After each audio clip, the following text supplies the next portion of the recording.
For this show. Playing on the Edge Radio with Megan Edge, Radical Change with Ease, and me, Dr. Pat. We get to do these shows. It's so fabulous. But this morning I woke up and I was talking about surrender in a different way. But Megan has prepared this conversation on the edge of surrender.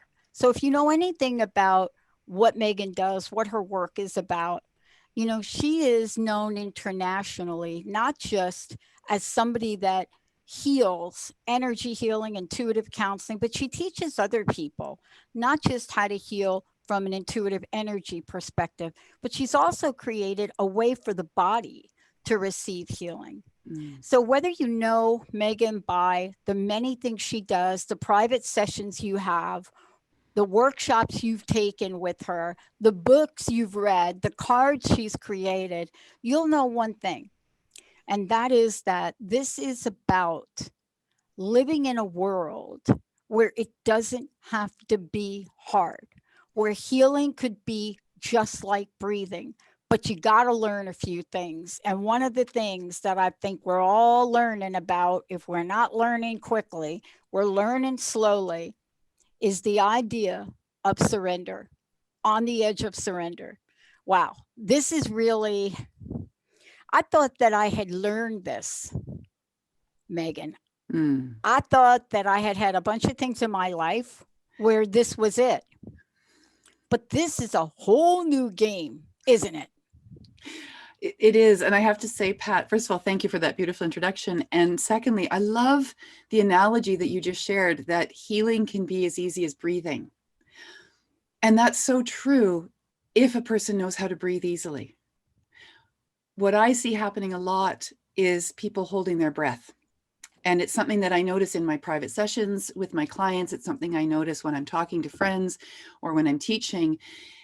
That people hold their breath. It's as if somehow along the way we have forgotten how to breathe deeply and how to allow our bodies to take the breaths that they need to take in order to be in a place of calmness, a place of feeling centered, a place of surrendering, not in a giving up way. And we're going to talk about that today, but really more in coming from a place of power, of personal power and personal authenticity, in recognizing when taking that deep breath in and then releasing it,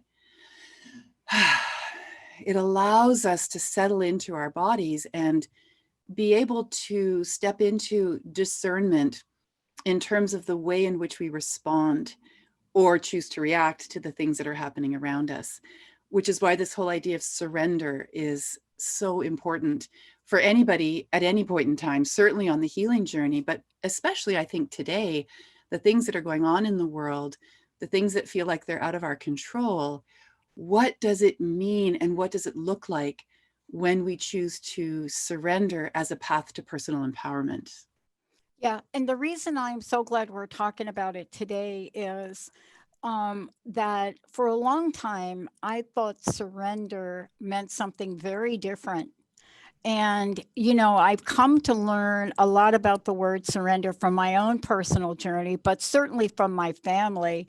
I don't think this is something that we admit openly. You're not supposed to, if you're a radio host or what do they call us? Personalities, right? That Well, we certainly are those. We're those. That you're not supposed to talk about your personal. I'm not going to say the word, Benny. You're okay. Your personal stuff. And, it's funny because somebody asked me about that the other day and they were commenting on how authentic we are. Like when you share your stuff and I share mine. And somebody commented and said, well, Oprah doesn't share a lot of stuff. And I said, well, like, I'm not Oprah. I'm not even trying to be Oprah. I surrendered trying to be Oprah 15 years ago. But I did try at one point in time. I did try to be Oprah. Mm-hmm. That didn't work out so well. Um, but surrender for me took on a new level when I understood that surrendering also meant partnering with my higher power, Mm. my God, my goddess, my whatever you want to call it, Yes. right? Beautiful. I love that. I love that that's a concept of surrendering that you have come to. And I think this is a really important part of what we're going to be talking about today. Surrendering isn't, in my experience, an immediate result, although it can be under certain circumstances. And we're going to talk about surrender as a survival mechanism as we go through today. It is more of a process in understanding and recognizing that over which we have some semblance of control and that over which we do not have any control. And I think it's really important for us to learn over time through personal experience, just like you're describing, where in our lives surrender becomes a survival technique or a coping mechanism or a path to personal empowerment or a way of navigating personal relationships and understanding where sometimes we have to step back a quarter in order to gain a mile, at some point within the context of that relationship that we have with ourselves and with others. And so using the analogy of surrender as a way to connect to your higher self, I think is a really beautiful understanding of a different kind of surrender rather than what is the most immediate thing that comes to someone's mind when they hear the word surrender. And I think But for a lot of people, what they hear is mhm. giving up. Well, we hear it in a lot of ways. So how many ways do we hear surrender? For any of you that participated in any kind of sport where somebody had to win and somebody had to lose, like I grew up around boxing. Now, I'm not saying I'm a boxing fan today. I have my own perspective on it. But if you grow up in a boxing family, at age 5, you get a pair of boxing gloves. That's what I got. I I Love own it. them to this day. But what did that mean back then, right? Mhm. I come from a family of military people. I tried to enlist myself. They didn't want me. That's not true. My mother wouldn't sign for me when I was 17. She said, I'm not being responsibility for you messing up the Air Force. Mm. Um, but but this is how we know it. It means surrender. I lose, you win. Mhm. I lose, you win. But is that what we're talking about today? It's not exactly what we're talking about today, although I think it's important to address that understanding of surrender because it is something from a more practical military perspective. There certainly is a very long history of waving the white flag as a way to say, please have mercy and compassion on us. We are now giving up. We are surrendering ourselves over to your higher authority, which is how a lot of people interpret it. And if we look at the writings of Winston Churchill, for example, I mean, one of his most famous quotes is, "We will never surrender." Right? It is to surrender is recognized in some ways as a sign of having failed to achieve your objective in a very traditional sense. And I think it's important to acknowledge that, but I'd like to take it to a different place, which is that even with that understanding of surrender and the act of surrendering, even to a higher power or higher authority, is still a very brave and courageous act. And it is an act of self-preservation. And there's nothing wrong with that. It's an act of living for the next day in whatever that looks like.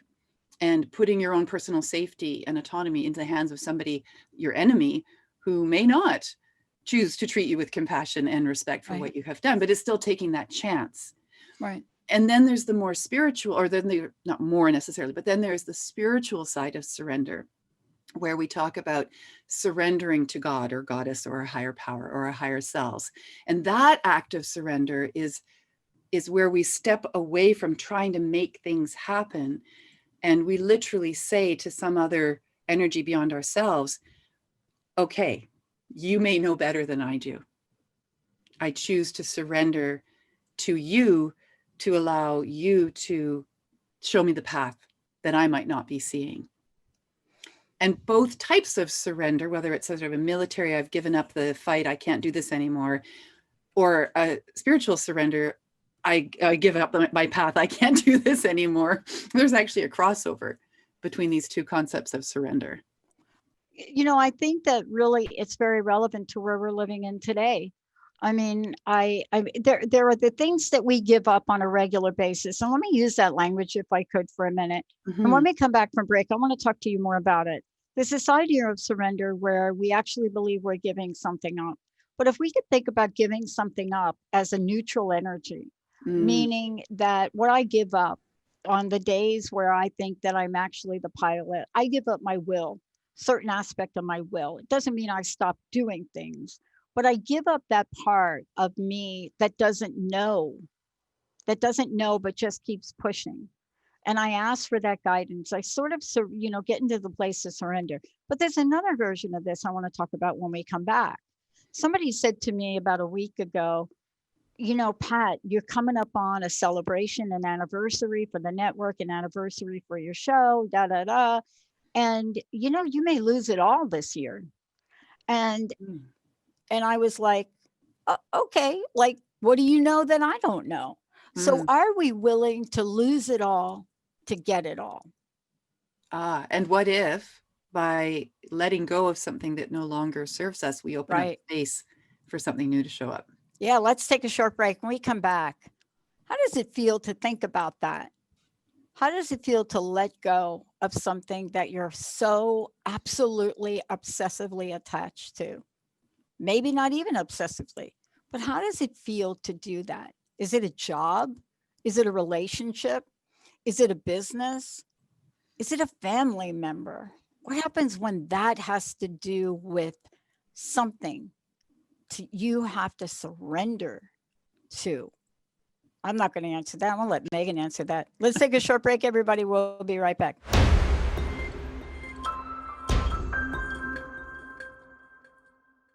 Welcome back. Yep.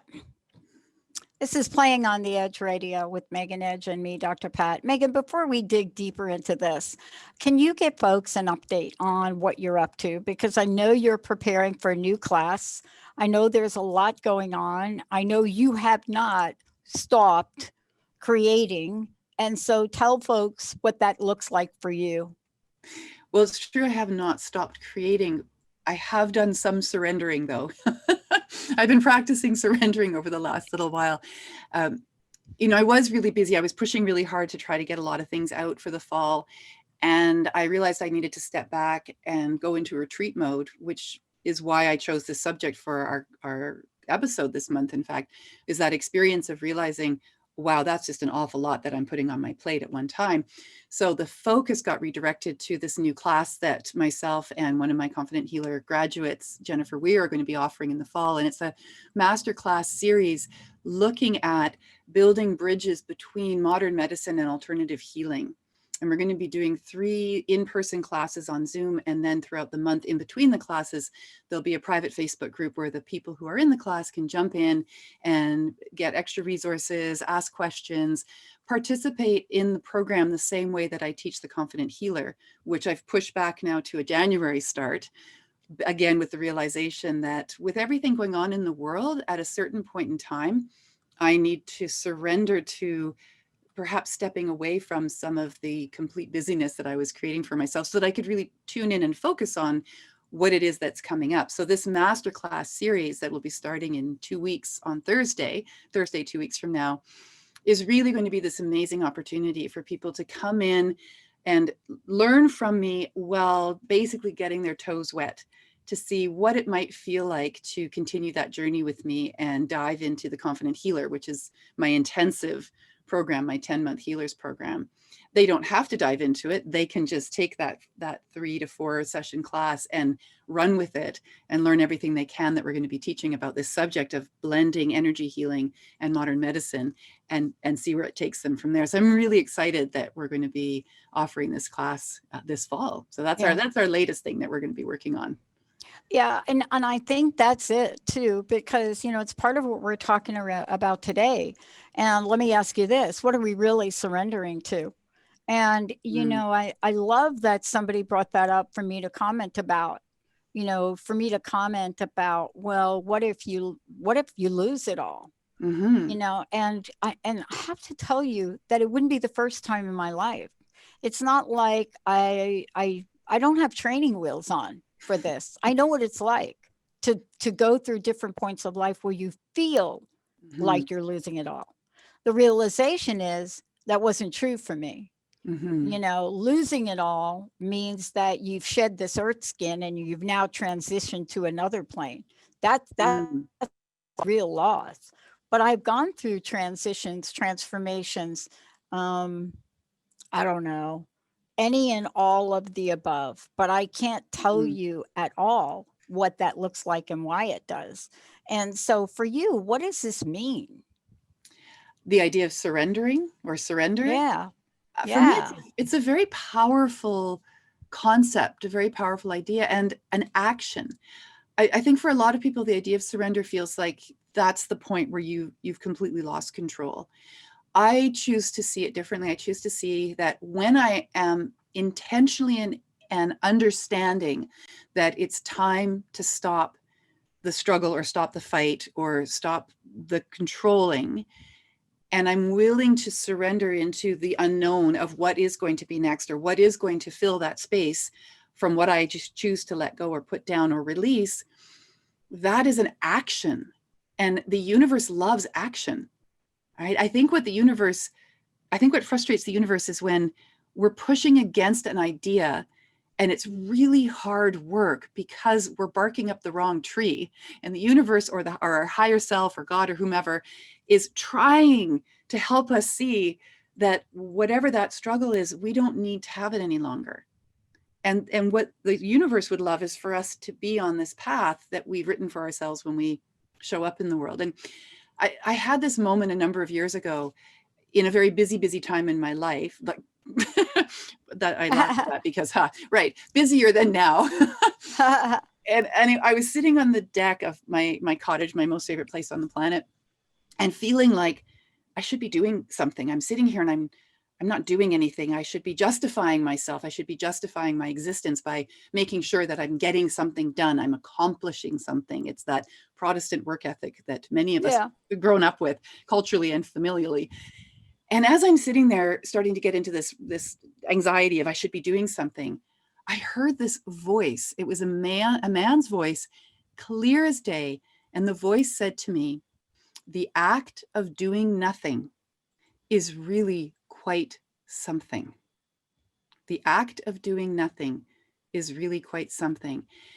And I felt myself being pushed back against the couch. And I realized, wow, here I was trying so hard to be busy when actually, for me, the more challenging thing was to sit and look at the birds and listen to the waves and watch the ferry boats go by. That's what I was struggling against. And that's what I needed the most. And so in that moment, I had my first experience consciously of surrendering. Mm. Oh, wow.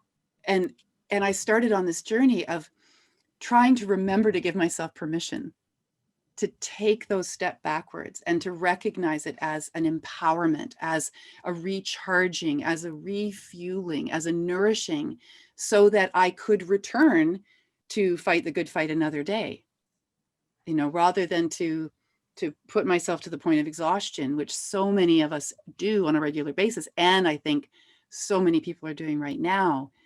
That sentence, that phrase gave me permission.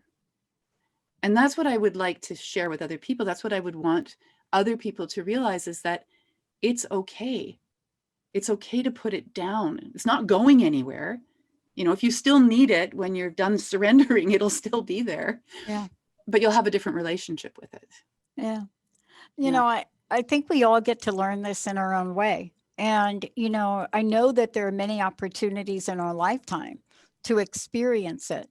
And I think each experience, like you just described, it becomes a real personal one. Mm-hmm. Um, and for me, I think I've learned surrender by degrees, right? There's the little baby surrender that you might do Mm-hmm. when you're losing in a sport. There's a little surrender that you do. Like it's like, Mm-hmm. we're playing a game, we're playing frisbee, we lost. All right, so what? But then there are other surrenders that are harder to do. Mm-hmm. For example, I have some people I coach. that are still in agony over Hillary Clinton losing the election. Oh. And so some of them are doing really well with focusing energy in another direction, Mm-hmm. some not. There are people that I work with that have lost their jobs. Right. And so that is a big surrender. Mm-hmm. We don't talk about those kinds of things or transformations enough because you lost a job, go get another job. Yeah, no. Mm-hmm. I've been fired from every job I've ever had. That's why I own my own business. So there you go. Um, but there are different surrenders. And one of the Yeah. things I love about what you do is I tried to think about, have I ever been through what you just described Mm. and there not be a healing? Right. I really tried to think about that. And the answer is no. Yeah. No, I have not.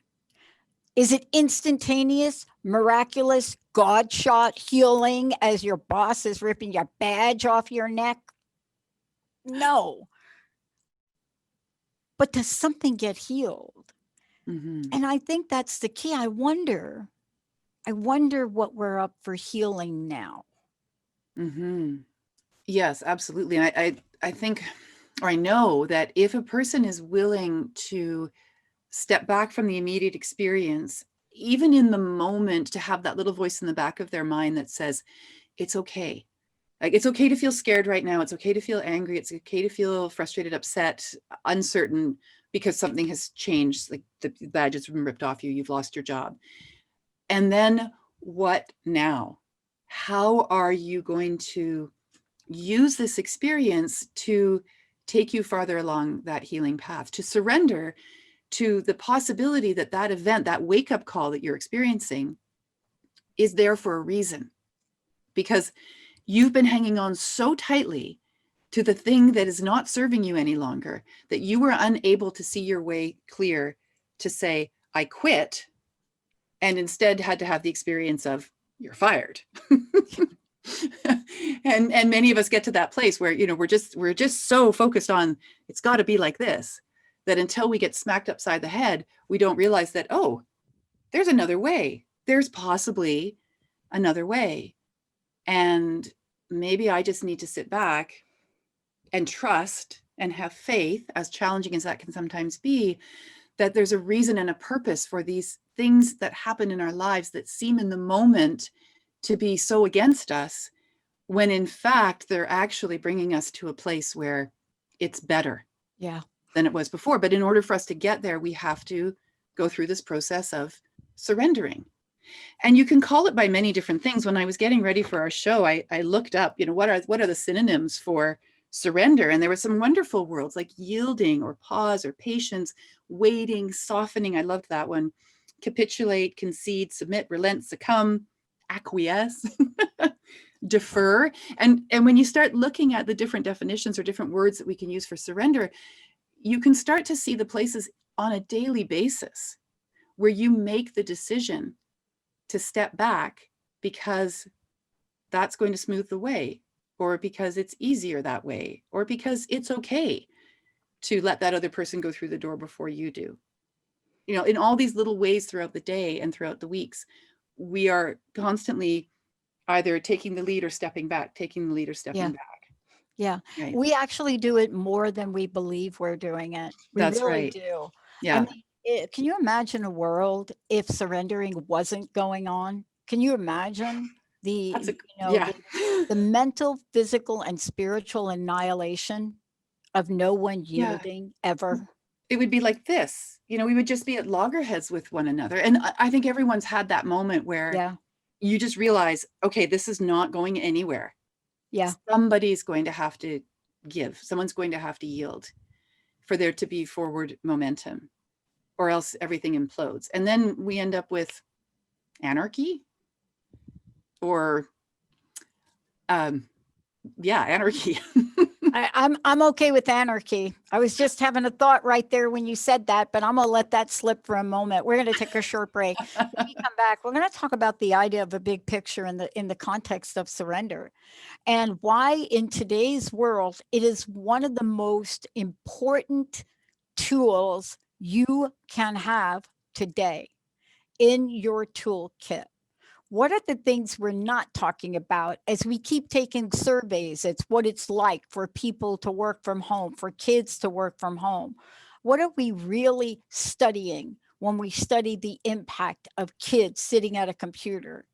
Are we studying an impact, or are we studying what comes with the resistance to a level of change and uncertainty and something that may not get back to the way it was? What do you do? When we come back, we're going to talk about that big picture, but also the many different faces of surrender. And so that you all know that there isn't a right or a wrong. Let's take a short break. We'll be right back. Back of surrender.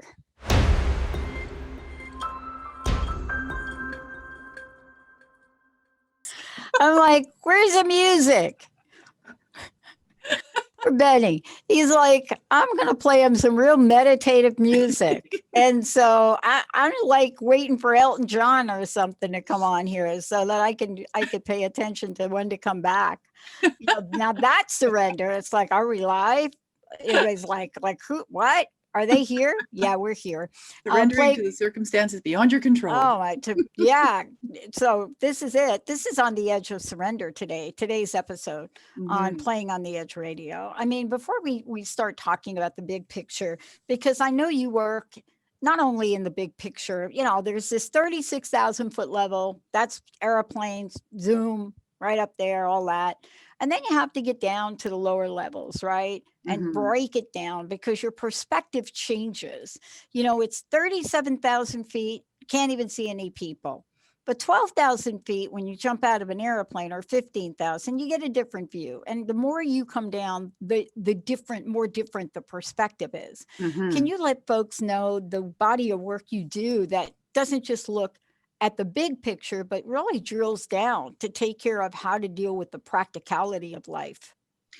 Well, it's just that. It's looking at the micro and the macro. So when someone comes to see me as a personal client, the first thing that I encourage them to do or invite them to do is to tell me their story.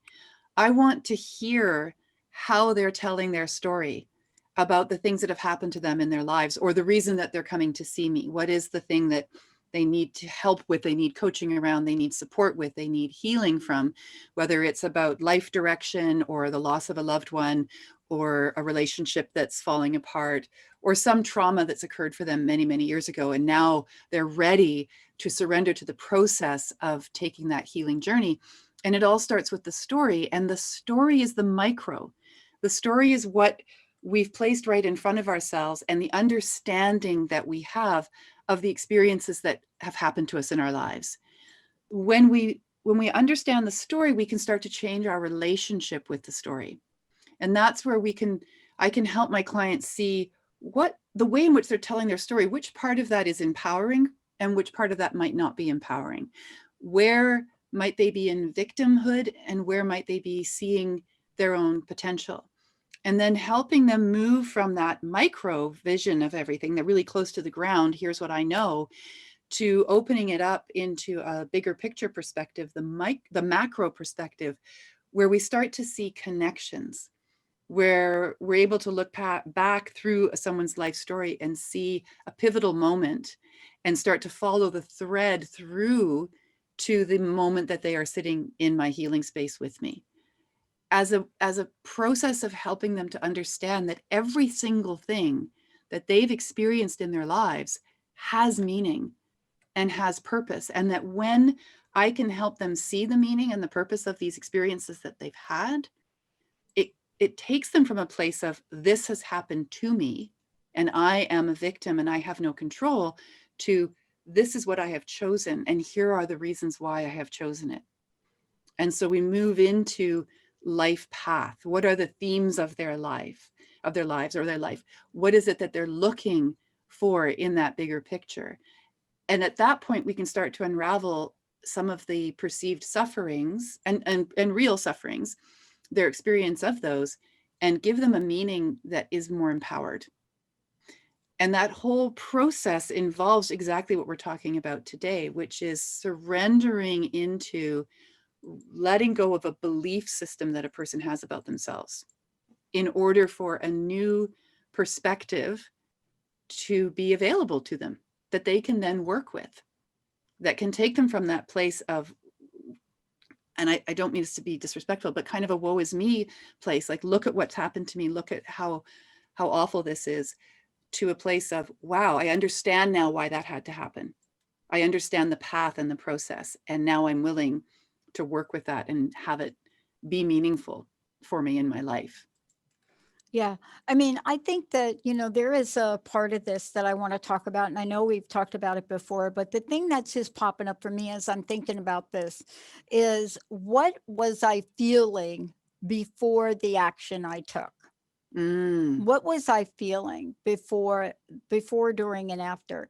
And, I thought about this a lot, especially in the context of what we're going through and experiencing right now. I mean, COVID-19 has taken everything we knew and thrown it up in the air for a moment. Mm-hmm. And in this is the part of surrender that I like to think about. I see it as things in my life, and it could be very specific, just being thrown up in the air. Mm-hmm. And one of the things that I've often wondered about is, what part do I have as to where they fall? And this has been key for me, because I see these kinds of things as something, someone, some entity. Mostly now I believe in spirit, God. For some reason, you're deciding to throw that up in the air for a moment. And what role do I play into how I see their falling down and landing? And Mm-hmm. I think that has been the key for me, because I think there is a breath that we get to take between the thing that triggers the surrender and an alternate outcome. I think we get to take a breath. Sometimes it's 10 years that you're holding your breath. That's right. Right? I mean, it's like, oh, okay, lost my job then, haven't had a job in 12 years. Oopsie. Um, but whatever it is, we think sometimes surrender means we don't do anything. What's your take on that? I think surrender is all about action. I really feel, and I'll say it as many times as I need to. Surrender is a step forward. It's an action that a person consciously takes. I don't know that you could subconsciously surrender. I think there's lots of times when you're not necessarily conscious that you're surrendering because it's become such a habit. Like, for example, if you're in a relationship with someone and no matter what you say or do, Yeah. you're not going to get through to them, or you're not going to get your way. They're going to overpower you. And so you surrender each time, despite the good fight, for them to have their way. That can be a form of surrender that you're unconscious that you're doing because it's a habit, but you're still making that choice, right? This still comes down to choice and personal responsibility. When you are aware that this is the action that you're taking, which is to surrender, then you're in a place of empowerment. You're willing to open yourself up to what could be next, what could be possible for me instead of what is impossible for me. And it reminds me of the serenity prayer, the one where God grant me the serenity. God grant me yeah. yeah, God, yeah. right, over that over which I have control, that over which I do not have control. In my belief system, personally, I feel that the only place that I actually have any kind of control whatsoever is in how I choose to respond or react to the circumstances and situations that are happening around me. I have no control over anybody else's actions. I cannot convince anyone of anything. It's not my place to prove myself right and prove them wrong. The only thing I can control is how I choose to respond. And it's just like what you were saying, Pat, it's about feeling. Okay, how did I feel before the person said that thing, or this action happened, this result happened? How did I feel while it was happening? How do I feel now? And then what am I going to do with my feelings about this? Yeah. That's it. That's all you have control over. And even then, some might argue you don't necessarily have control over that either. Well, I love this. I love that you brought up the serenity prayer. God grant me the serenity to accept the things I cannot change, courage to change the things I can, and the wisdom to know the difference. And you know what the key is in that prayer for me? Mhm. It's not, the serenity to accept the things I cannot change. I'm really good at that. And it's certainly not the courage, right? Mhm. To change the things I can't. That's never been a thing for me in my life. Mhm. It's the third part of that prayer that I think is the showstopper for a lot of people. And that is the wisdom to know the difference. See, you've got to have a sense of the wisdom around surrender. Mhm. Do you know that song? Uh, what is that? You got to know when to hold them and know when to fold them. Right. Do you know that Benny, what is that? Kenny Rogers Yeah. deal? Yep, that's it. How much wisdom is in that song when it comes to surrender? Mhm. Well, and this is just it. There is this understanding of live to fight another day. And part of what really inspired me for us to have this conversation is watching what's going on in the world and looking at all the fight that is happening right now, the fight for survival, the fight for a voice, the fight for equality. There's a lot of fight out there, and there are good people, strong people out there who are doing that fighting. And I looked to my own reaction and response to that and thought, well, why am I not out there fighting? Should I be blogging about strength and voice and power like I've done in the past? Should I be holding up my placard like I did in university and fighting Take Back the Night marches and for women's equality when I was doing women's studies? Should I be re-engaging in that? And what I heard so strongly from my higher voice or higher self, whomever, was no, your role now is Oh, to help geez. people pick up the pieces. You As a see, isn't that team, interesting? that's my job, Yeah, right? because we're not all going to hear what you hear, right? Mm-hmm. People are going to come up with their own version of that. I think that's what you're saying. Yes, that's right. Yeah. That's right. And then for me, it was okay. So then I can put down any guilt complex that I might be carrying around with me that I'm not doing enough to make a difference in the world. When what I understand from what I've been told is my job is to hold the door open when you come to me and say, Yeah.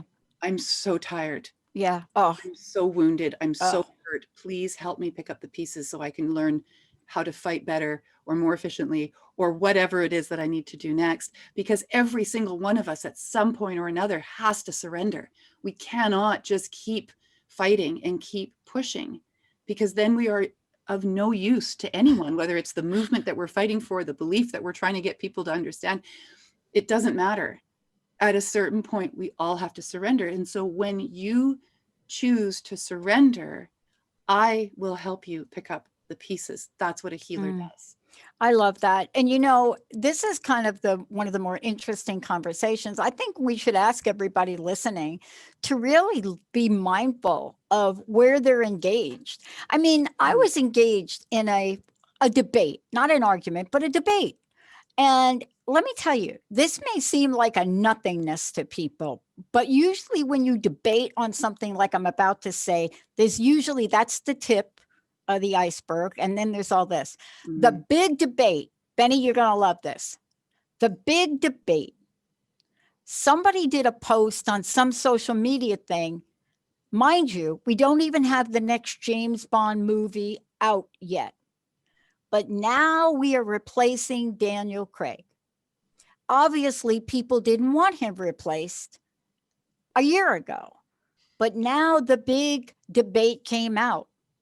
And one of the polls, by a short margin, picked, I think it's Henry Cavill, the guy that plays Superman, to replace him.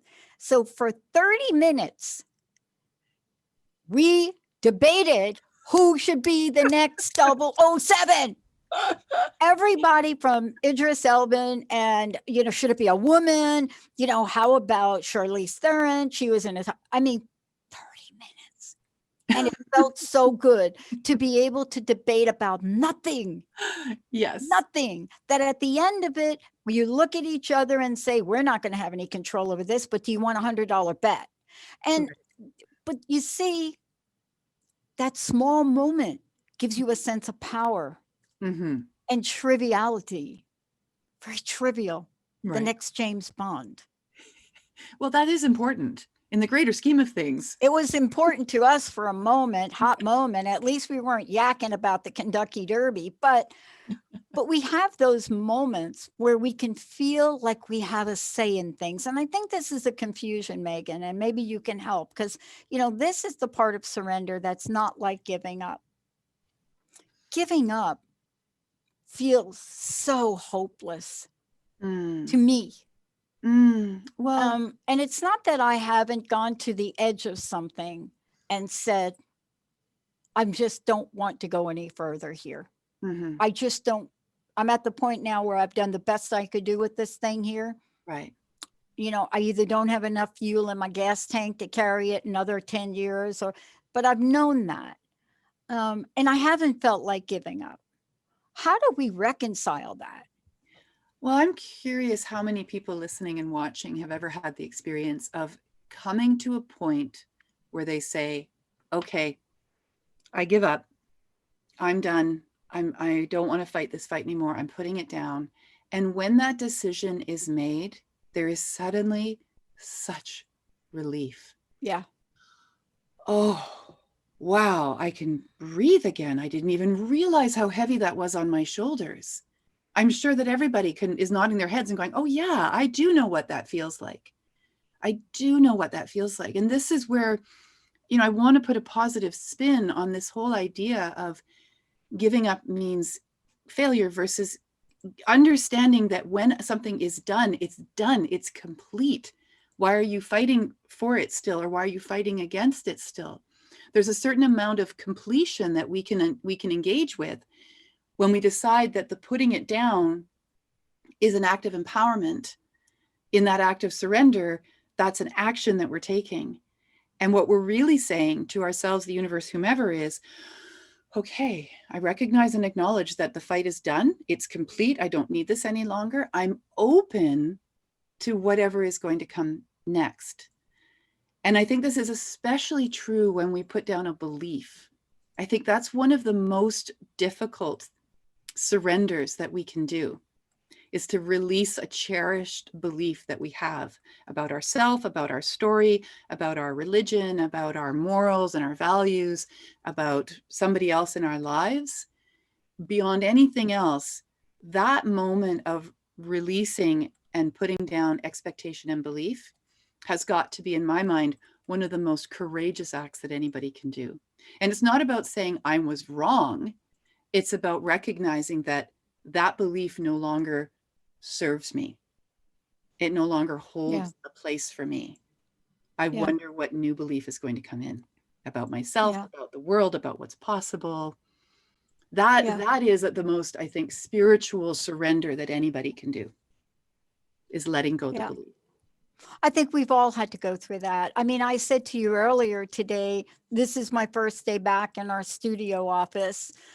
We came in over the weekend. We built some new equipment, things for our expansion, came in, really cleaned the place down, did a whole bunch of things here. It's my first day back since really the notice came out about COVID, right? Mm. We're all more mindful, more aware. And, I think many of us had to surrender to the fact that we're not going to go in public, and I'm not sure until when, without a mask, whether we like it or not. Mm-hmm. There are some places you're not going to be able to go in. But I find myself, the the gift of surrender is I stop fighting Yes. anything and everyone. I stop fighting that. Yeah. Yeah. And that's a huge piece of this whole thing. And it's a very similar experience to what I have been having over the last 6 or so months. I've been really wanting to be able to have an impact on the people I love and anyone who will listen to me. Here's how you can be safe. Here's how you can boost your immune system. Here's how you can take better care of yourself. Yeah. I have the techniques. I have the essential oils. I Yeah. have the products. I've created all of this for you. Here's what you can do. And then realizing I cannot convince anyone of anything. No. I can't do it. And as a healer, that's my first knee-jerk reaction is, how can I help you? I Yeah. can help you. I know what can make a difference for you. But when people step back and say, I just, it's too much. It's too much. I can't do it.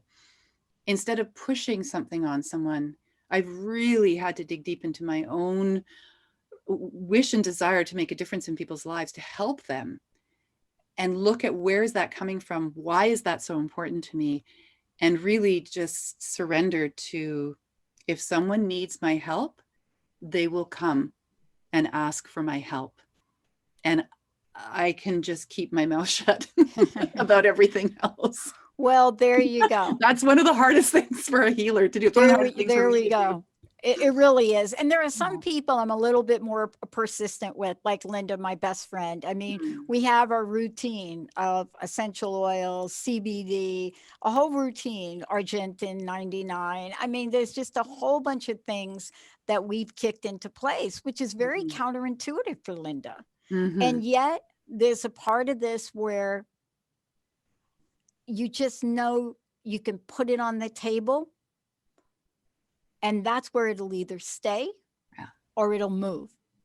Yeah. But you don't have very much at all control of that. Well, that's right. That's that wonderful old saying, you can lead a horse to water, but you cannot make it drink.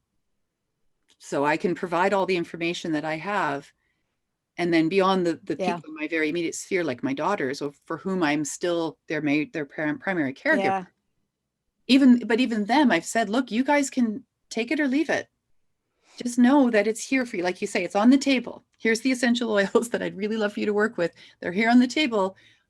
And here's all the things you need to know about them. And I'm going to go over here. We'll if they're still there when I turn around. I know that. And isn't that the best way to really attribute so much to Kenny Rogers, holding them and folding them? Megan, thank you for today. Please give out your website and let folks know how they can get a hold of you.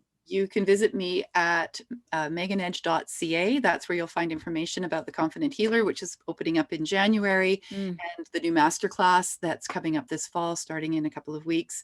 We're going to be updating over the next few days to make sure that all the information is there for people who want to jump in and work with myself and my beautiful, I would say, colleague now, because she's a certified mind, body, and soul healer and IEM practitioner. And you can also find me on Facebook and on LinkedIn. You can go to our YouTube channel and see all the amazing things that we've created over the years to help you on your healing journey. And you can reach out to me personally. I love an email, I love an email. Yeah, we love emails. Don't phone me. Yeah, I know. Thank you, Megan. Thank you so much for giving us multiple perspectives to consider around what it means to be playing on the edge of surrender. Thank you so much for everything. Thank you, Pat. Thank you, Benny. Thank you, Zach. And thank you all out there. If surrender is a hard word to say or even think about, I hope you've heard something in this show that will help you open up a pathway, hit the pause button to freedom, and take that breath. And don't wait too long to exhale. We'll see you next time.